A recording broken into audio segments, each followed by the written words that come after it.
Sua tia não é fascista. Ela está sendo manipulada. Você se pergunta como um candidato com tão poucas qualidades e com tantos defeitos pode conseguir o apoio quase que incondicional de grande parte da população? Você já tentou argumentar racionalmente com essas pessoas, mas parece que elas estão absolutamente decididas e te tratam imediatamente como inimigo no mais leve aceno de contrariedade?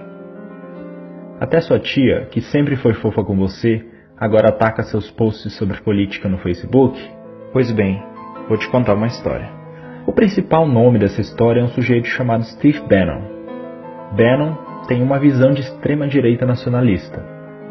Ele possuía um site no qual expressava seus pontos de vista, que flertavam com o machismo, com a homofobia, com a xenofobia, entre outros. Porém, o site era de pouca visibilidade, e seu sonho era de que suas ideias se espalhassem com mais força em todo o mundo. Para isso, Bannon contratou uma empresa chamada Cambridge Analytica. Essa empresa conseguiu dados do Facebook de milhões de contas de perfis por todo o mundo, de todo tipo de dado acumulado pelo Facebook, curtidas, comentários, mensagens privadas. De posse desses dados e utilizando algoritmos, essa empresa poderia traçar perfis psicológicos detalhados dos indivíduos.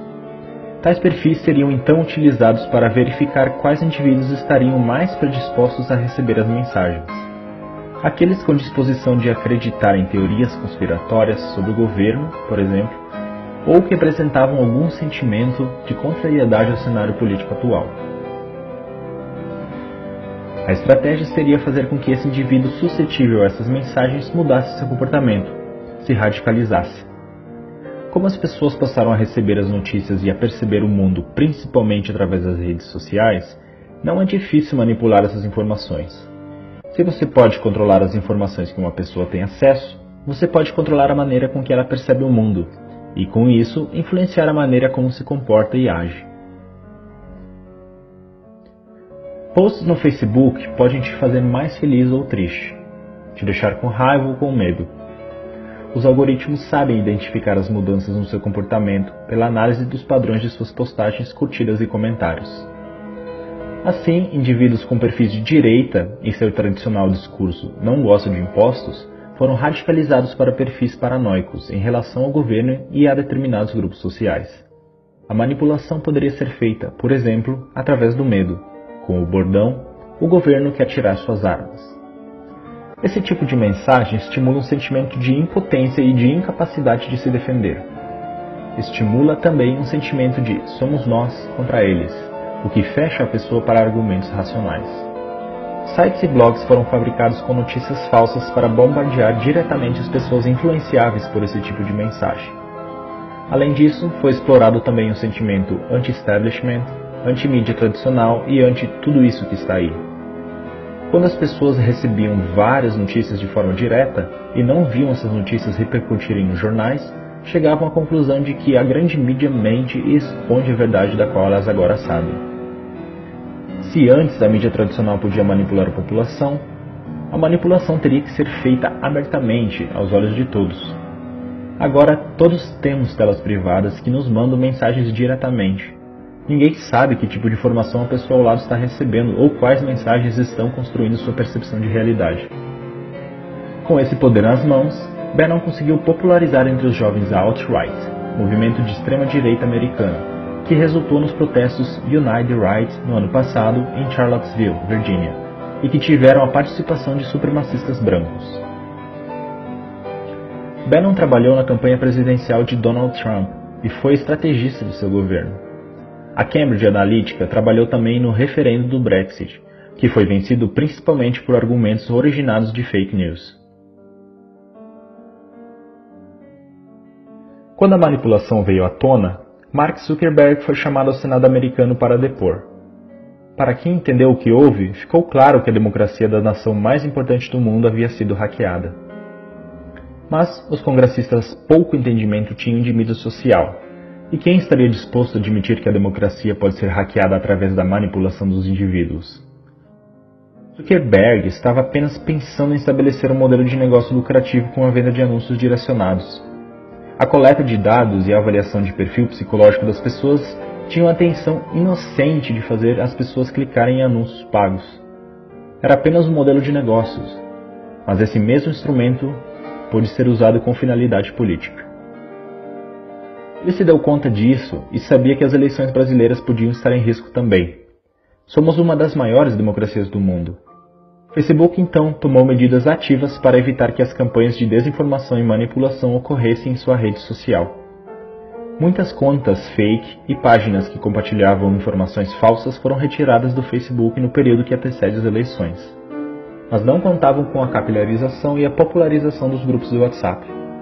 O WhatsApp é um aplicativo de mensagens diretas entre indivíduos, por isso não pode ser monitorado externamente. Não há como regular as fake news, portanto.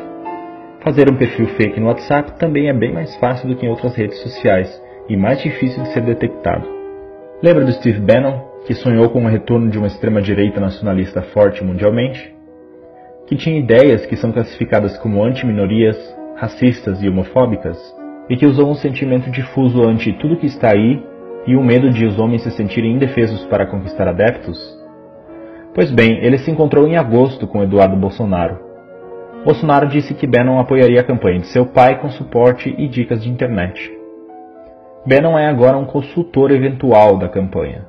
Bolsonaro é o candidato ideal para ele, porque compartilha suas ideias no cenário ideal, um país passando por uma grave crise econômica e com a população desiludida com sua classe política. Logo depois de manifestações de mulheres nas ruas de todo o Brasil e do mundo contra Bolsonaro, o apoio do candidato subiu, entre o público feminino, de 18% para 24%. Um aumento de 6 pontos depois da grande parte das mulheres se unir para demonstrar sua insatisfação com o candidato. Isso acontece porque, de um lado, a grande mídia simplesmente ignorou as manifestações e, por outro, houve um ataque preciso às manifestações através dos grupos de WhatsApp pró-Bolsonaro. Vídeos foram editados com cenas de outras manifestações, com mulheres mostrando seios ou quebrando imagens sacras, mas utilizadas dessa vez para desmoralizar o movimento Ele Não entre as mais conservadoras. Além disso, Eduardo Bolsonaro veio a público logo após a manifestação e declarou: "As mulheres de direita são mais bonitas que as de esquerda. Elas não mostram os peitos e nem defecam nas ruas. As mulheres de direita têm mais higiene." Essa declaração pode parecer pueril ou simplesmente estúpida, mas é feita sob medida para estimular um sentimento de repulsa para com o outro lado. Isso não é nenhuma novidade. A máquina de propaganda do nazismo alemão associava os judeus a ratos. O discurso era de que os judeus estavam infestando as cidades alemãs, assim como os ratos. Esse é um discurso que associa o sentimento de repulsa e nojo a uma determinada população, o que faz com que o indivíduo queira se identificar com o lado, entre aspas, limpo da história. Daí os 6% das mulheres que passaram a se identificar com Bolsonaro. Agora é possível compreender por que é tão difícil usar argumentos racionais para dialogar com o eleitor do Bolsonaro. Você se dá conta, agora, do nível de manipulação emocional a que seus amigos e familiares estão expostos? A pergunta é: o que fazer? Não adianta confrontá-los e acusá-los de massa de manobra. Isso só vai fazer com que eles se fechem e classifiquem você como um inimigo do outro lado. Ser chamado de manipulado pode ser interpretado como ser chamado de burro, o que só vai gerar uma troca de insultos improdutiva. Tenha empatia. Essas pessoas não são tolas ou malvadas. Elas estão tendo suas emoções manipuladas e sendo submetidas a uma percepção de realidade bastante diferente da sua. Tente trazê-las aos poucos para a razão. A única maneira de mudar seu pensamento é fazer com que tais pessoas percebam sozinhas que não há argumentos que fundamentem suas crenças e as notícias veiculadas de maneira falsa. Peça para que a pessoa defenda racionalmente suas opiniões políticas. Esteja aberto para ouvi-la, mas continue sempre perguntando mais e mais, até ela perceber que chegou num ponto em que não existem argumentos para responder.